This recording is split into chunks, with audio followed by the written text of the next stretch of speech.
Alhamdulillah, Alhamdulillahilladzi arsala rasulahu rahmatan lil alamin, basyiran lil mu'minina sholihin wa nadhiran lil jahilina sholihin. Asyhadu an la ilaha illallah wahdahu la syarika lah, al-maliku haqqul mubin, wa asyhadu anna sayyidana Muhammadan abduhu wa rasuluh al-hadi bi kitabil mubin.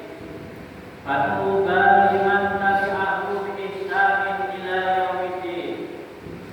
Allahumma shalli wa sallim wa barik ala sayyidina Muhammadin sayyidil anbiya wal mursalin wa ala alihi wa sahbihi ajma'in. Amma ba'du, fa ya ma'syaral jumu'ah rahimakumullah. Ittaqullah tusibu wa nafsi bikaqallah qad fazal muttaqun. Hadirin sidang Jumat kaum muslimin yang dirahmati Allah Subhanahu wa taala. Marilah kita bersyukur kehadiran Allah Subhanahu wa taala. Karena di atas izinnya kita dimudahkan melangkahkan kaki ke masjid ini semata-mata untuk menunaikan sholat Jumat. Dan dalam kesempatan ini saya mengajak kepada diri saya sendiri dan kepada teman-teman sekalian, marilah kita berusaha bersungguh-sungguh untuk meningkatkan ketakwaan kepada Allah Subhanahu wa taala dengan menjalankan semua perintahnya, dari perkara yang kecil-kecil hingga perkara yang sebesar-besarnya. Dan marilah kita berusaha untuk meninggalkan seluruh larangan Allah, dari perkara yang besar sehingga perkara yang sekecil-kecilnya. Mudah-mudahan dengan kesungguhan kita, Allah akan memudahkannya, Allah akan membantu dan menolong kita. Akhirnya Allah meningkatkan kita menjadi orang-orang yang bertakwa. Karena ketahuilah para hadirin, hanya orang-orang yang bertakwalah yang akan selamat dalam dunia ini, dan insya Allah akan bahagia di akhirat nanti. Hadirin yang dirahmati Allah Subhanahu wa taala, hari ini Jumat 27 Rabiul Awal 1442 Hijriah. Kita berada di penghujung bulan Rabiul Awal yang lebih kita kenali sebagai bulan Miladun Nabi, bulan Maulidul Rasul sallallahu alaihi wasallam. Karena di dalam bulan inilah telah muncul dan telah lahir seorang manusia yang luar biasa, seorang manusia yang dipilih oleh Allah Subhanahu wa taala yang sempurna dan menjadi contoh tauladan untuk seluruh umat manusia. Itulah yang telah dipilih oleh Allah daripada 124.000 nabi dan rasul, ditapis menjadi 313 nabi dan rasul. Kemudian ditapis lagi menjadi 25 nabi dan rasul.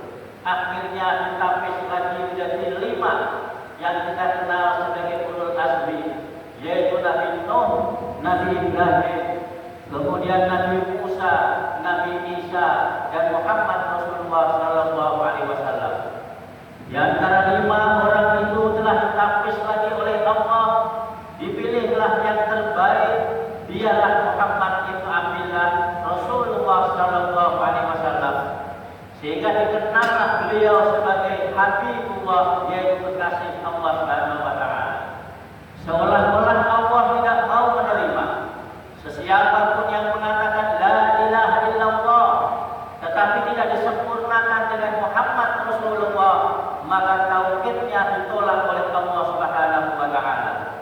Seolah-olah Allah juga mengatakan siapa yang bersyahadah, yang bersaksi tiada Tuhan selain Allah, tetapi tidak mau bersaksi bahwa Muhammad adalah utusan Allah Subhanahu wa taala, Allah pun tidak mau menerima atau menolaknya. Hadirin yang berbahagia, Allah sendiri memuji Muhammad ibn Abdillah di dalam Al-Quran. Wa innaka la'ala khuluqin azim. Engkaulah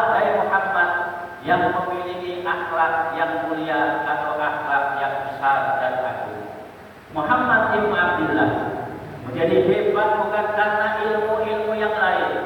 Baginda tidak pernah sekolah dan tak pernah belajar berbagai ilmu. Tapi baginda menjadi hebat karena menerima satu ilmu, yaitu Al-Quranul Karim. Jibril turun dan mengajar kepada Muhammad bin Abdullah. Hanya Al-Quranlah yang diajarkannya. Oleh karena itu, benar ilmu matematik itu penting, ilmu sains itu penting, ilmu yang lain juga penting. Namun yang lebih penting lagi adalah ilmu Al-Quranul Karim. Karena Al-Quran itulah membentuk pribadi Muhammad SAW menjadi akhlak yang mulia. Hadirin yang dirahmati Allah Subhanahu wa taala. Ketika Rasulullah SAW dilahirkan, ketika itu zaman yang disebut zaman jahiliyah, zaman kebodohan. Bodoh bukan berarti orang Arab tidak ada tamadun ketika itu. Bodoh bukan berarti mereka tidak memiliki ilmu pengetahuan. Tetapi dikatakan bodoh sebab mereka tidak mengenal Allah Subhanahu wa taala. Mereka tidak mengenal siapa yang memberikan hidup dan kehidupan.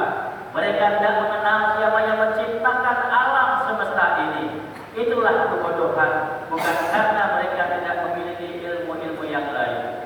Karena itulah negara manapun, kalau dikecilkan negeri manapun, kalau dikecilkan kampung manapun, kalau dikecilkan rumah manapun, apabila mereka tidak kenal kepada Allah Subhanahu wa taala, maka mereka adalah orang-orang jahil.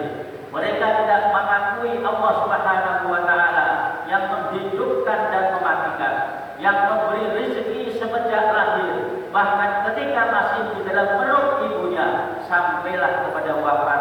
Allah lah yang menanggungnya, sebab Allah yang menciptakan kita sekalian.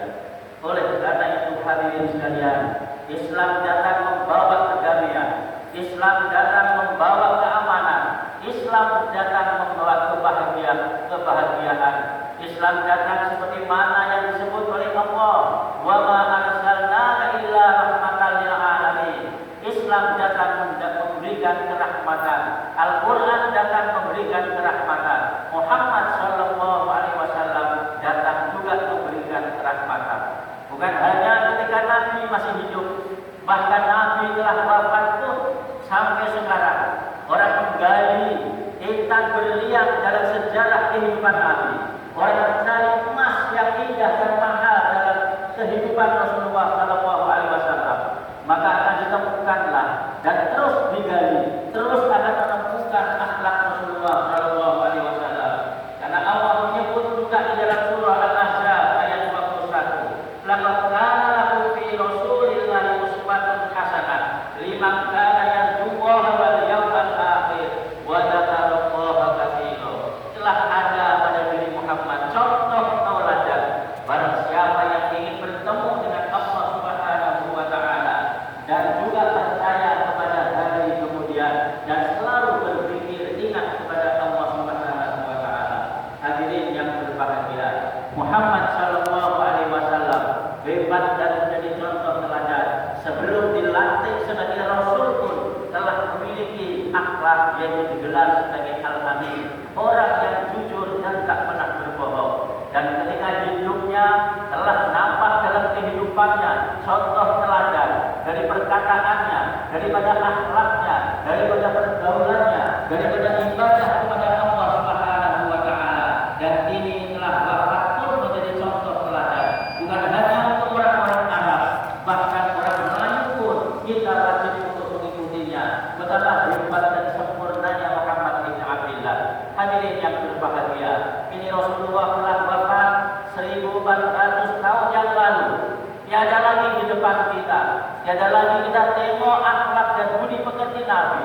Kita hanya boleh datang ke Madinah Al-Munawwarah. Kita hanya boleh menziarahi makam Rasulullah sallallahu alaihi wasallam. Kita nyatakan assalamu alayka ya Rasulullah, assalamu alayka ya Habibullah, assalamu alayka ya khataman nabiyyin wal mursalin. Menetes air mata kita, terharu, teringat, terbayang betapa perjuangan Muhammad sallallahu alaihi wasallam dalam menyampaikan Islam. Terbayang oleh kita jerih payah baginda Nabi, perjuangan dan pengorbanan kepadanya, sehingga saya dan kawan-kawan yang hidup di negeri Sarawak ini, alhamdulillah, di atas perjuangan daripada Nabi kita itulah kita kenal kepada Allah Subhanahu wa taala. Kita kenal kepada Islam. Kita mengakui Muhammad sallallahu alaihi wasallam sebagai rasulnya. Hadirin yang berbahagia, meskipun kita tidak dapat menatap wajah Nabi, namun alhamdulillah Nabi telah memberikan warisan kepada kita. Untung warisan itu bukan berupa harta benda atau duit. Andai kata warisan Nabi berupa harta benda dan duit, tentu sudah habis dibagi-bagikan kepada orang-orang yang terdahulu. Saya dan teman-teman gigit jari tidak dapat apa-apa. Tapi warisan Muhammad ibn Abdillah diberikan kepada kita umatnya berupa Al-Quranul Karim dan Al-Hadis atau Sunnah Nabi Sallallahu Alaihi Wasallam. Sehingga di depan kita masih ada warisan Nabi. Sehingga di depan kita masih boleh kita ambil pelajaran yang terbaik. Jika saya dan tuan-tuan ingin dimuliakan juga oleh Allah, dan insya Allah orang-orang yang dimuliakan oleh Allah pasti juga dimuliakan oleh manusia. Tetapi orang yang dimuliakan oleh manusia belum tentu dimuliakan oleh Allah Subhanahu wa taala. Marilah kita juga memiliki Al-Qur'anul Karim, mengikuti isi Al-Qur'anul Karim. Coba untuk mengamalkan apa yang ada di dalam Al-Qur'anul Karim. Hadirin yang berbahagia, di antara warisan atau sunnah Nabi yang besar yang patut kita terus lakukan adalah yang pertama adalah melakukan sholat berjamaah, terutama kita sebagai laki-laki. Yang kedua adalah menghidupkan majelis ilmu, karena inilah Nabi menyampaikan ilmunya bukan di sekolah, bukan di perguruan tinggi, tapi di masjid itulah Nabi telah mendidik Abu Bakar As-Siddiq, Nabi mendidik Umar bin Khattab, Nabi mendidik juga Utsman dan Ali serta sahabat-sahabat yang lain. Muncullah mereka sebagai orang-orang yang hebat dididik di dalam Masjid Nabawi atau Masjid Rasul Sallallahu Alaihi Wasallam. Yang ketiga adalah rajinlah membaca Al-Qur'anul Karim.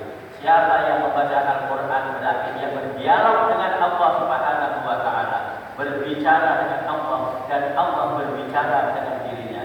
Yang terakhir adalah berdakwah atau al-amru bil ma'ruf wa nahyu 'anil munkar. Sekecil apapun yang boleh kita lakukan untuk menyampaikan kebaikan, sampaikanlah. Dan sekecil apapun yang mampu kita lakukan untuk mencegah kemungkaran, maka lakukanlah. Walaupun kecil di hadapan Allah, insya Allah akan mendatangkan kebaikan dan kebesaran. Mudah-mudahan Allah memberikan kemudahan kepada kita sekalian, menyelamatkan kita sekalian untuk mudah mengikuti tauladan Nabi Muhammad SAW. Mudah-mudahan Allah mengangkat derajat kita menjadi pengikut Muhammad SAW yang insya Allah mendapat syafaatnya di akhirat nanti. Amin ya rabbal alamin. Barakallahu li wa lakum fil Qur'anil karim wa nafa'ani wa iyyakum fi ibadihi mukhlasin. Fa qala ta'ala fi kitabil karim. A'udzu billahi minasy syaithanir rajim. Wal 'asr innal insana lafi khusr illa alladziina